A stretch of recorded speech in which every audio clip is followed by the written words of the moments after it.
100 سال دیگه یعنی سال 1502 همه ما به همراه خانواده و دوستامون مردیم. آدمایی که نمیشناسیم توی خونه‌هایی که این همه تلاش کردیم بسازیم و بخریم زندگی میکنن و هر چیزی داشتیم و صاحب میشن. بیشتر دارایی‌هامون یا بخشیده میشن یا کلاً از بین میرن. مثلا ماشینی که این همه پول دادیم بخریم تا اون موقع اوراق میشه. فرزندانمون به سختی چیزی از ما یادشون میمونه، حتی ممکنه ما رو نشناسن.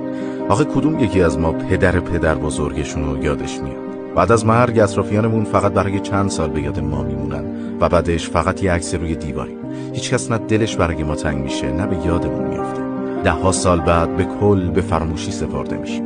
ما حتی خاطره هم نخواهیم. اگر یه روز بشینیم به تمام این چیزا فکر کنیم میفهمیم بیشتر مسائلی که روزانه ذهنمون درگیرشه، حتی نگرانیامون، چقدر بیهودن. اگر به اون آینده فکر کنیم، تفکر نگرش و رویکردمون نسبت به خیلی از مسائل تغییر پیدا میکنه تا میتونیم از زندگیمون بیشتر لذت ببریم.